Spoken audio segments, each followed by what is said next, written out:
All right, why don't we find that density of something here real quick.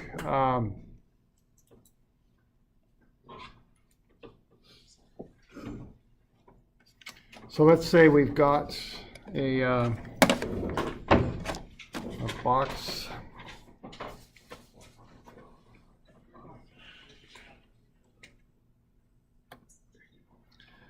And let's say this box is, you might have to sketch this up, I'm just making this up. So what do we got here?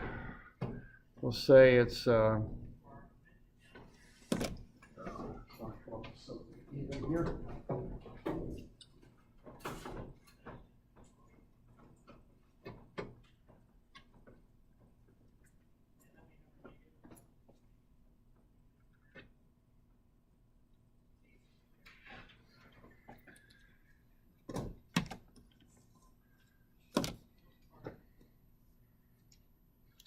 Okay, let's say we've got 11,076 pounds of a material in this stuff, and let's say the dimension of the box is 3 or 4 feet by 3 feet. No, how about 3 by 2 by 2? Let's do that. There we go. 3 feet. And 2 feet. So I guess I have to make it a little taller to make it look right. If I can get rid of those lines, which doesn't seem to be happening at the moment. So we'll just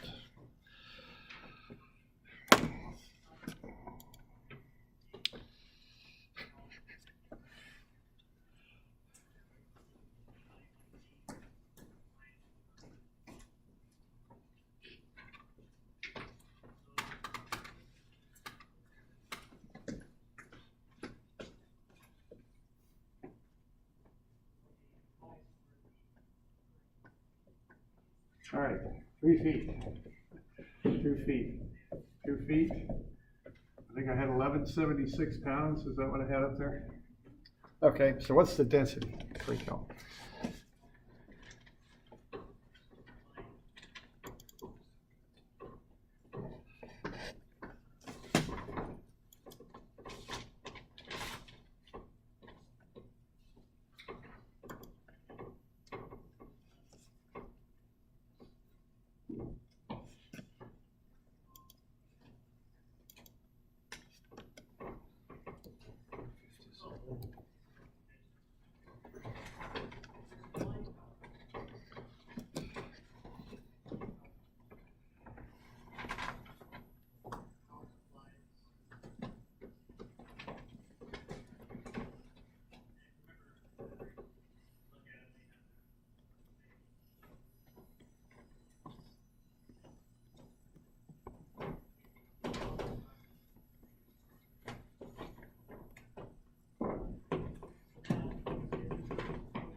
That be somewhere between 90 and 100, I think, by the time you get to it. I hope, anyway.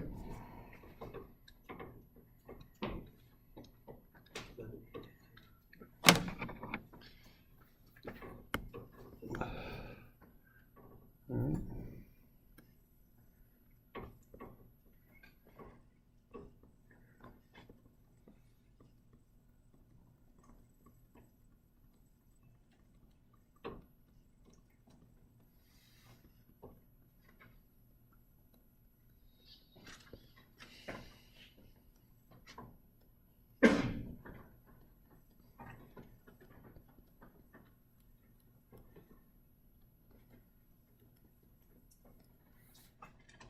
Something like that, 98, thereabouts.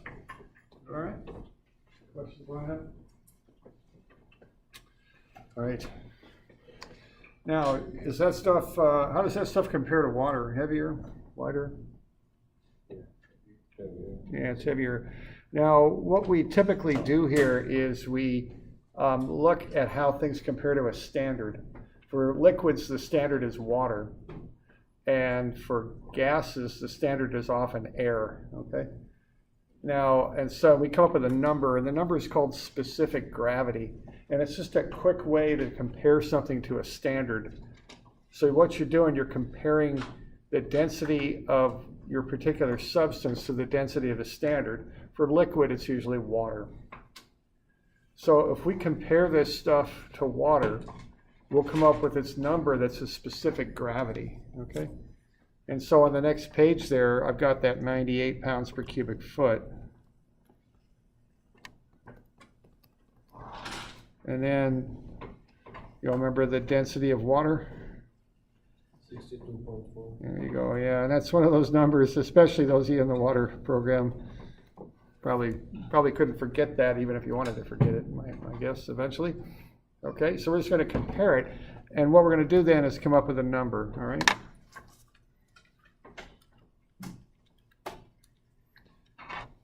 And near enough, that's 1.57, okay?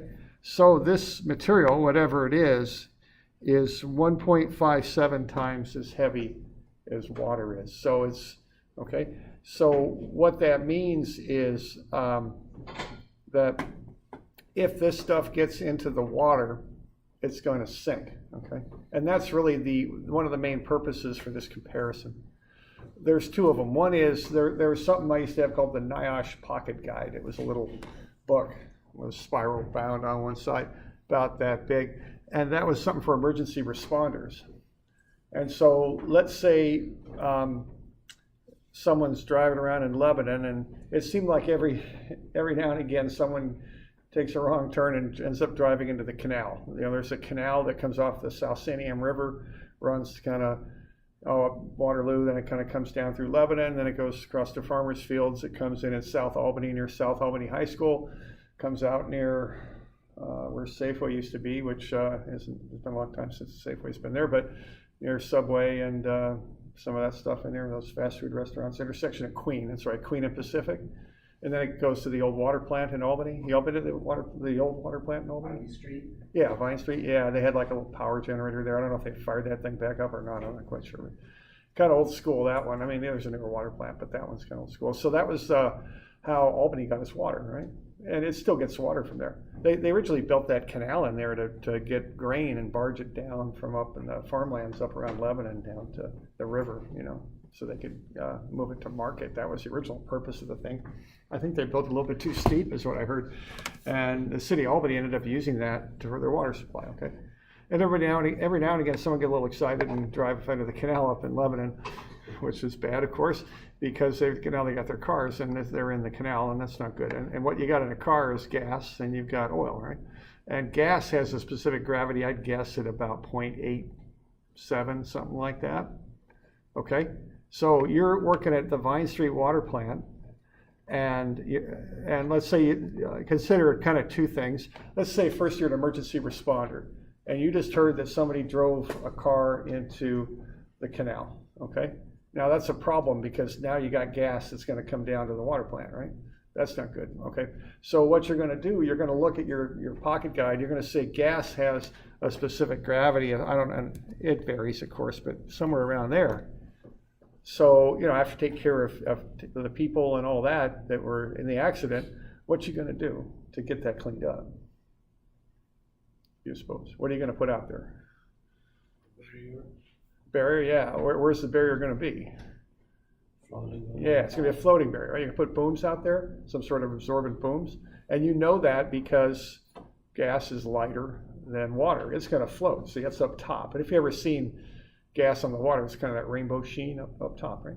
Okay, so they're going to do that right away, okay? So that's the use of this, one of the uses, is if this number is less than 1 and this stuff's in water, it's going to float. Now, what's the other thing? If you're working at Vine Street, what do you suppose you ought to know? You probably ought to have some idea how long the water takes to flow from Lebanon to Vine Street, right? That would be a good thing to know. And probably you want to know it before all this happens, right? The whole thing about emergencies is figure them out before they happen, and then you know what to do. So what you going to do at the Albany Street plant when this starts happening, you suppose? what you gonna do? What's the typical response to something like that? Close the inflow. Okay, you might, when the main body of that stuff comes through, you might have to shut down for a while. It's real nice to have that second water plant, isn't it? That gives you a little flexibility. Some cities have interties, from different cities, but so that would be one thing. The other thing you can do is feed, they call it GAC, granular activated carbon. You guys know about that stuff? Activated carbon, it's been kind of, I think, heated, so it has a lot of pores in it, and that'll pick up hydrocarbons. So I think I might start feeding that stuff. I don't know. I give myself lots of time for that, to get ahead of it, start feeding, probably shut down when the main body of that stuff comes through, and then feed it for a while after. Okay. Now, I don't know if any water folks are out there working this summer. I think you're still doing CWE, right? I'm a little detached. I used to be more attached to that program, not so much. Anybody work around 1-ton cylinders of chlorine? You did? Where was that? I'm just curious. Where was it? UWeb? UWeb? Oh, okay. So that's on their water plant? They're still, okay, because a lot of plants aren't using those anymore because They're going away from it, but it's still going to be there for a little while. Sure, yeah, and it's convenient. It's a lot of it, and they're probably near a rail line or something where they can just bring that stuff in, or maybe not. Maybe they bring it in on trucks. They bring it in trucks where we're at. Okay. So, but 1-ton cylinders of chlorine gas are very common. Now, if you ever bust one of those, that's a big problem, right? And that's why everyone's getting away from it, because of the safety concerns. What's the specific gravity of chlorine compared to air? Is it greater than or less than 1? It's greater. Yeah, it's greater than 1. So if you ever around a 1-ton cylinder of chlorine that has a hole in it, which way do you go? Yeah, stay up. You go up, yeah, okay. And so that's the use of this number and why it's important. I wished I'd copied this, but I saw a picture of a really big chlorine leak once. And it was in a valley, and you could just see that stuff just laying low in the valley, and up, the trees are kind of poking up out on the top. That pretty obvious where that stuff was going. So that's what specific gravity is all about. Is this something going to sink or is it going to float? Okay. All right. So I kind of think of this as a percentage. This stuff is compared to water is 157%. What we calculated here. I kind of think about it like gas weighs about 80, or has a density of 87% of water, plus or minus. So what if you got an oil that has a specific gravity of 0.929? What do you suppose the density of that is? So what I think about when I see that number is this stuff is about 92.9% as heavy as water, as dense as water might be the more accurate way to say it. You all worked with percentages a bit last fall, I think, right, with Brian and all that? So you can take a percentage and convert it into a decimal, because that's an easier form to work with it when you're doing calculations. And then what do we multiply that by? 6. It's the magic number there, right? All right, and multiply it through, and that'll tell you the density of this stuff. A lot of times we do calculations that are kind of water specific, they're about water that we got to deal with. And I would just round this one out pretty close to 58.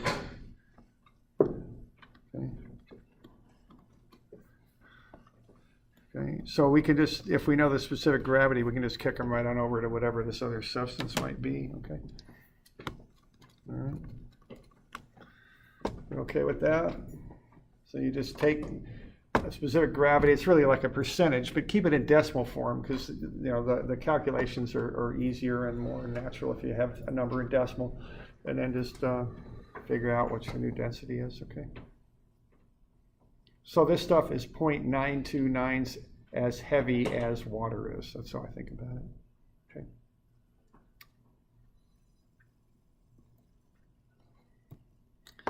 All right.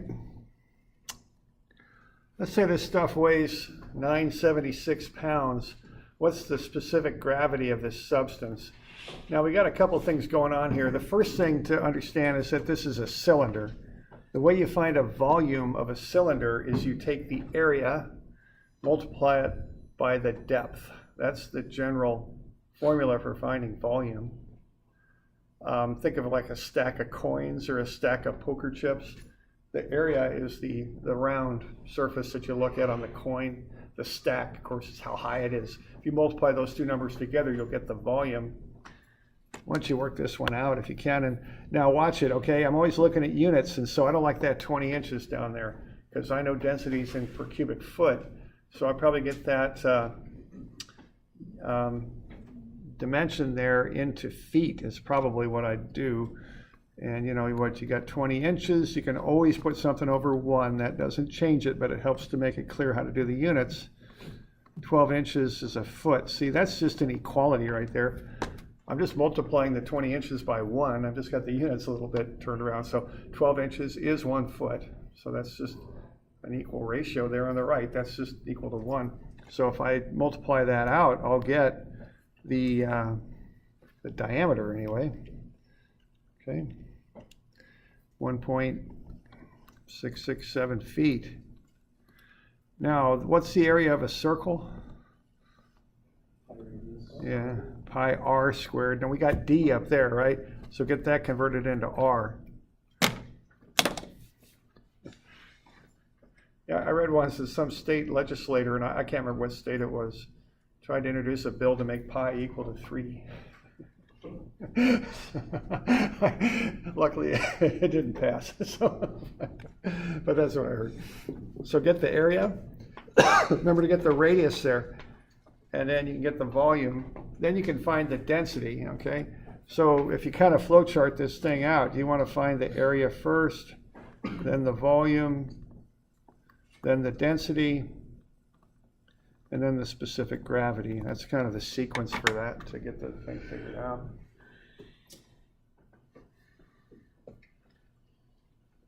So pi is 3.14, near enough.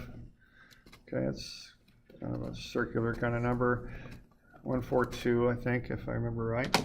You should have a pi button on your calculator, though. If you got a scientific calculator, you should have a pi button on it. So start with the area, then get the volume, and then, divide the weight into the volume.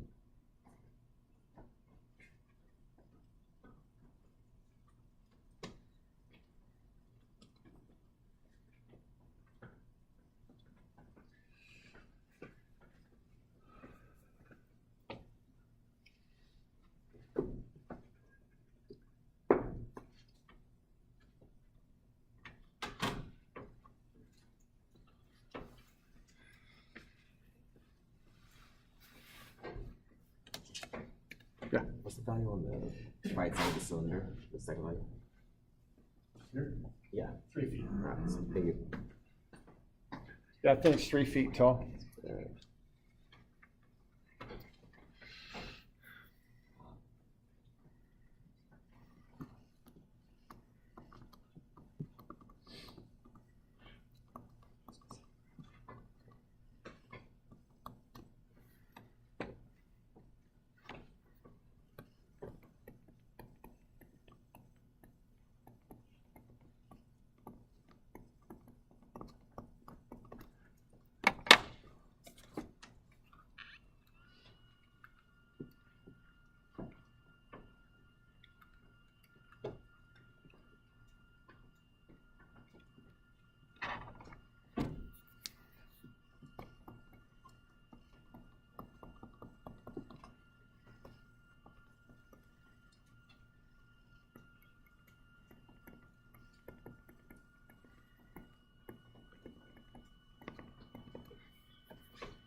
If I busted something in here.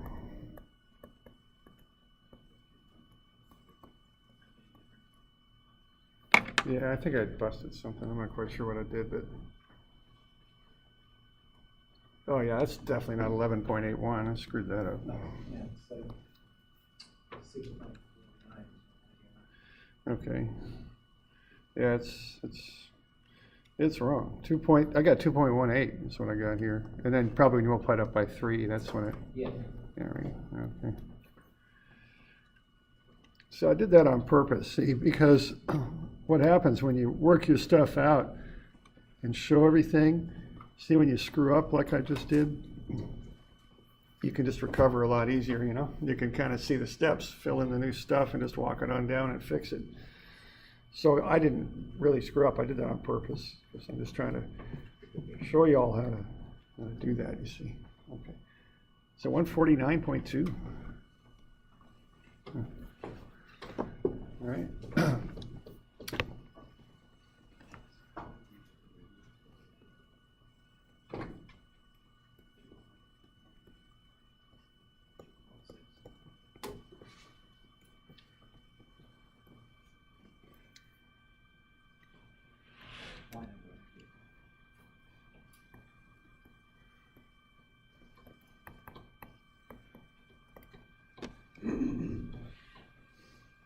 Two 2.39, is that right? Is that what y'all got? Is that a 2.16 for area? 2.18. 2.18? Yeah, that's what I'm having trouble reading yeah, this pen's a little hard to control. But yeah, that should be 2.18 for the area. So area is pi times 0.833 Squared, yeah. I'm sorry. Yeah. Area is 3.14 times 0.833 squared. Yeah, or you can just, twice. Yeah, just multiply the 0.833 twice. I square it first, yeah. Okay. So 0.833 squared times pi.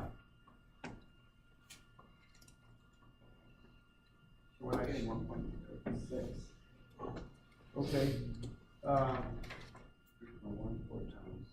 I get 2.1799 rounded into 2.18. Now, if you're getting 2.16, my response to my mind is you round it differently than me. And kind of in the world that we work in, if I got 2.18 and you got 2.16, it's not going to make much difference, you know, if you're. I get 1.6. Oh, 1.6. So I got 3.14 times 0.833 squared. Yeah, and you got 6.14 times 0.833 is 2.6 squared.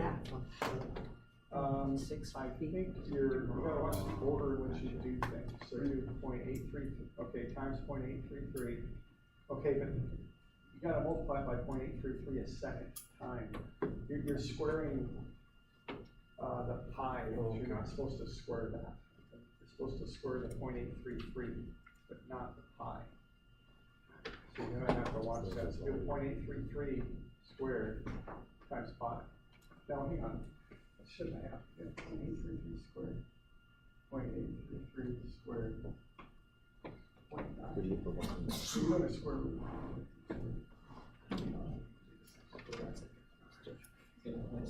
Isn't that a mean square? No, that's a square root.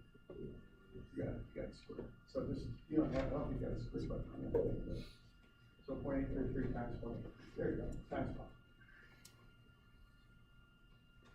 There we go, that's correct.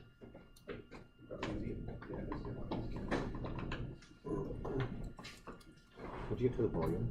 The volume is 6.54.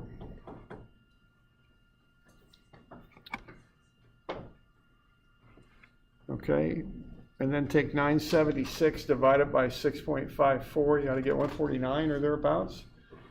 And then 149 into 62.4 should get you 2.39. Can you leave that on the paper? Yeah, sure. Okay. Now notice that there's no units on specific gravity, it's just a ratio. The units on the top and the bottom are pounds per cubic foot. So the units just cancel, they just go away. It's just a number, just comparing two like things together, so there's no units with it. Okay. So then the next thing is you had 2.18 times 3? Correct. Yeah, and I'm sorry, I kind of busted that one number. I just filled the other ones in, but yeah, it's 2.18. Oh, come on, you stupid thing. This program just locks up on me sometimes, and it's doing it a lot. I'm sorry, just lost it. I'll bring it back. I don't think it saved that bit though.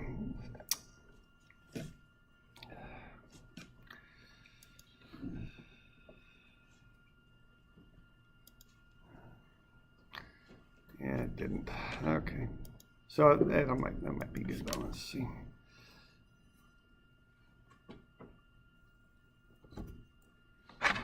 All right. So what we're doing here, we're doing the area, which is pi times the radius, which is 0.833 feet. And that has to be squared first. So you're just squaring the 0.833. Then you multiply it by the 3.14, which is pi. And that comes out to be 2.18 square feet. Okay. So we good? Any questions there on the pi r squared stuff? Okay. And for the volume, we take the 2.18 square feet and we multiply it by the depth, which is 3 feet. And that's 6.54, and that's cubic feet.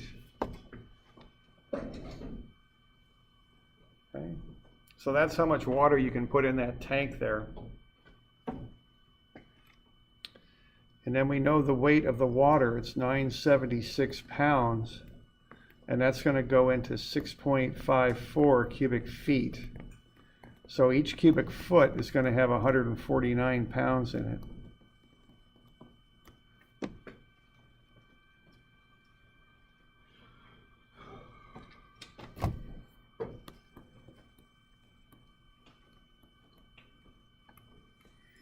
And we know that's the density of this stuff, and we know the density of water is 62.4 pounds per cubic foot.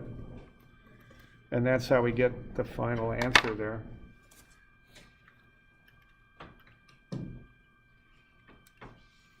.39. So this stuff is 2.39 times as dense as water is. That's what we just found out about this material. Okay. We good with that? Any questions? All right. So there's the steps. So yeah, there's a few steps on this one. What you want to do is get to the density. Once you got to the density, you can compare it to the other material. Easy enough, okay?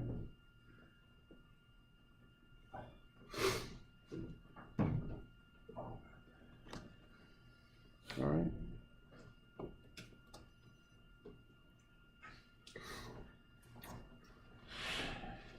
All right, why don't you get the volume of that container? Let's find that. If you got questions, you don't let me know.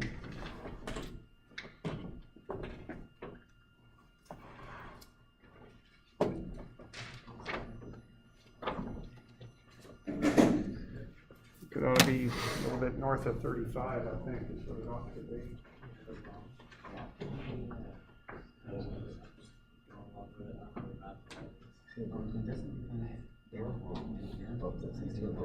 That's good time, right?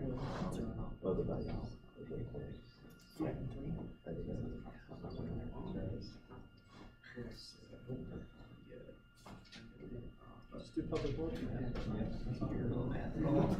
Definitely don't need math for that. Parents, Well, 6. yeah, That's the diameter. I'm looking back and apparently we did those questions wrong. Right? Like, That's what I told you. I'm like looking back at this. Because these are Cross circles, you need half of that. These are wrong, they just don't belong here. Yeah, but this is like off these decimal points. Even the first one was off. Yeah, I even did it with rounding, we did it. There's an expensive day. It's really off. That's the grocery store. Yeah. The thing is, this was like. Just be sure you square that first.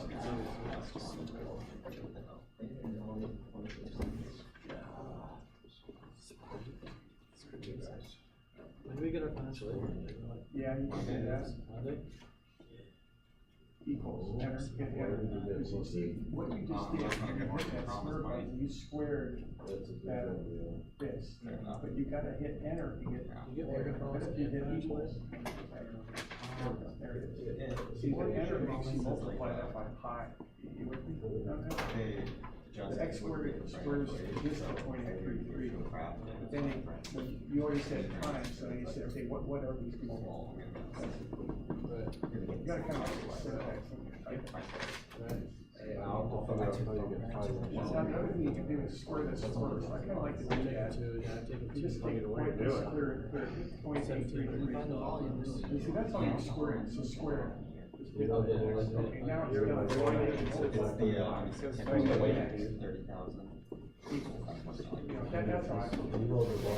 Square stuff. If you're gonna get out of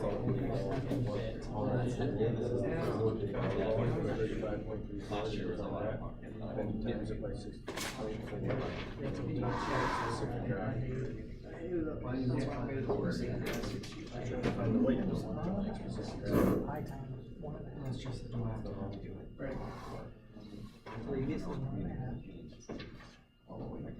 Yeah.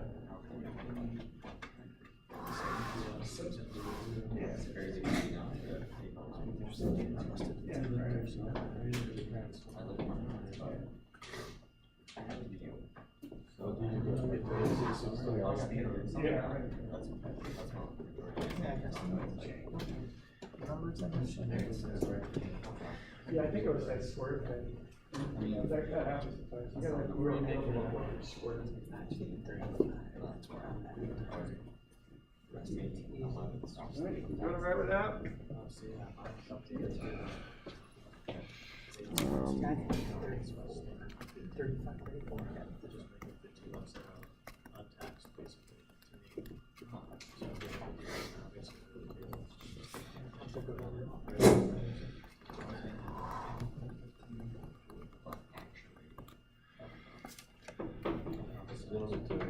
Because the D is the height. You multiply the 7, basically it's 5.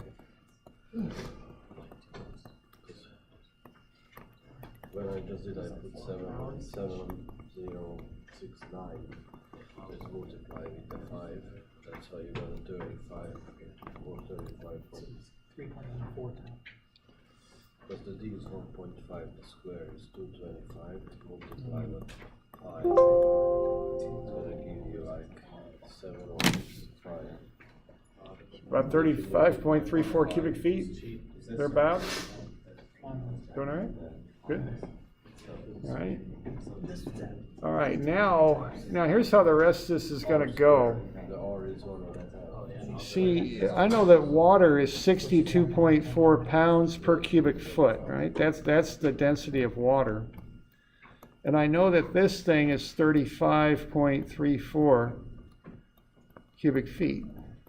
And you can always put something over 1, and I do that sometimes so I know that it's on the top of the fraction. You know, it just helps me to keep things straight. So what this would get me would be how much water would weigh in that container, right? And this is kind of what's going on with specific gravity. But see, this stuff isn't water. It's heavier than water. It's 1.21 times as heavy as water is. So what I would do, see, this is the weight of water right here, is what this is. But I don't got water. I got something that's heavier than water. So what I got to do is multiply that by, yeah, and I'll just scale it up. See, that's how you use this specific gravity stuff, okay? So I'm taking the weight of water and I'm scaling it up is what I'm doing, okay? And that's what that specific gravity is kind of about there, is doing that. Okay.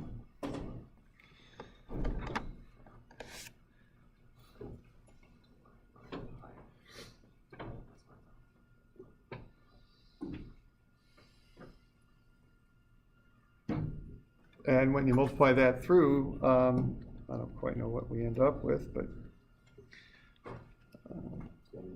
2669. something like that, okay. So yeah, 2,669 pounds. So that's what this stuff's gonna weigh. Okay.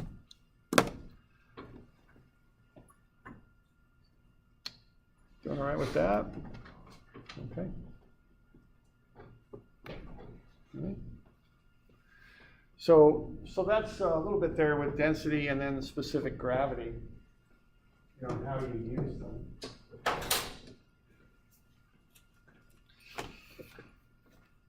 And like I say, in the old days, there was a book, it was purple, it was this little half-size bound book that emergency responders would carry with them, and they had a lot of these numbers in them for different materials, different substances they might run into. You know, nowadays, I bet they got it on their phones and all that, of course, but, you know, didn't used to. Okay.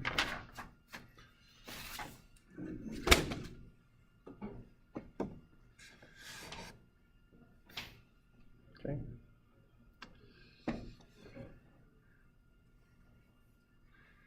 So there's, you know, you can kind of go to specific gravity, or if you've got specific gravity, you can get back to density and weight. Okay.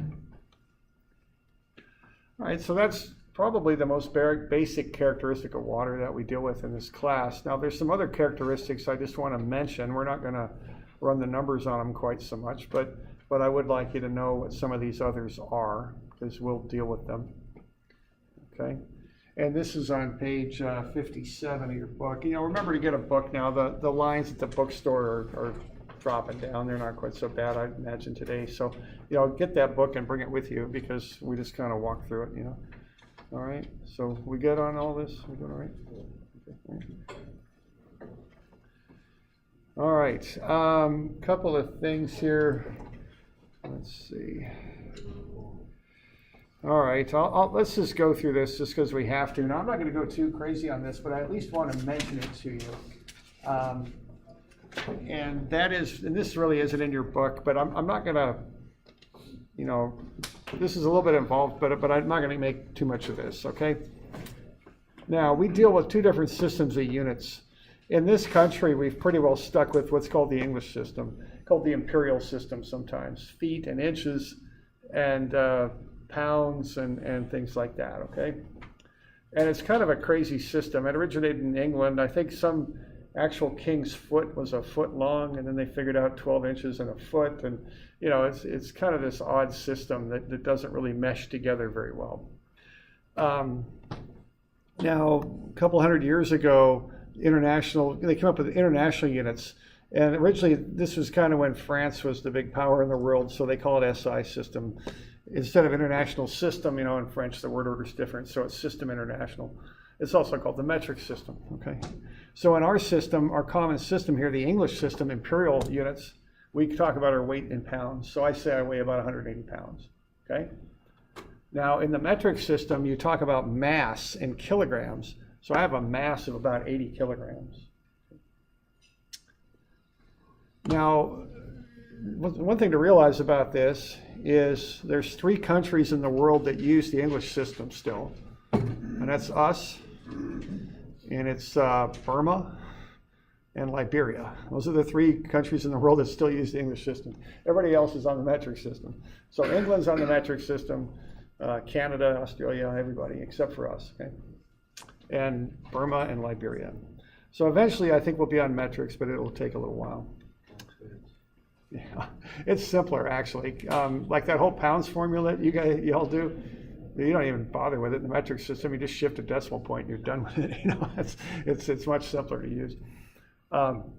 Okay, now there's a basic relationship that relates these two things, because pounds is a weight, mass, kilograms are actually a mass, and they're related by this physics formula here, F equals ma, okay? Now, we use the version of it that weight is mass times the acceleration due to gravity. And again, don't worry about this so much. I just want to just mention it, and we're not going to get too deeply into this. You know, and g is this constant acceleration that objects fall at. So if I take an object and drop it, it's going to accelerate downward. Its velocity is going to change downward at 32.2 feet per second, 32.2 feet per second squared, okay? All right, so mass is just an amount of material in an object. Like in my body, I've got about 80 kilograms of mass. If I'm here on Earth, I got a mass of 80 kilograms. If I'm up on the moon, I would still have a mass of 80 kilograms. Weight is how hard the Earth's gravitational field pulls on the mass. So on Earth, I've got a weight of, let's say, about 176 pounds, but when I'm on the moon, it doesn't have as strong a gravity, so I got a lot less weight. I'm down around 29 pounds. So mass stays the same regardless of where you are. Weight changes depending on gravity. But we do stuff on the Earth. I don't think we're going to go treat water up on the moon or anything. We don't need to worry about this so much. But you know, that's kind of a difference between the two. Mass is kind of more of a standard. Okay? So density is actually, if you look at the true definition of it, it's mass over volume. Weight over volume is actually something called specific weight, even though we still use the term density to describe it, because it's a kind of a common term. But actually, if we're talking pounds per cubic foot, what we're really talking about is specific weight. Okay? Density is actually mass over volume. Weight over volume is actually specific weight. But we'll use the term density interchangeably. It's not a big deal, okay? Okay, now this will come up sometimes for us because we're going to deal with some densities later on, the true definition of density. So I just want to call this out to you. The important little takeaway is this, that what we commonly call density, and I'll refer to as density in this class, is actually specific weight.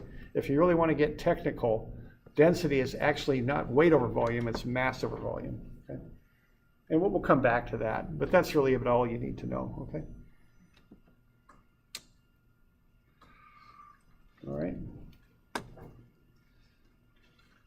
Now, some other characteristics of materials, I guess we'll wait until Friday. So we'll get to Friday, we'll finish up this first chapter here, and then I'll get you some homework on Friday. I'll post it in Moodle too if you're not here, and I'll mention it in the recording. Okay. All right. I guess we're out of time, so we'll just call it good here.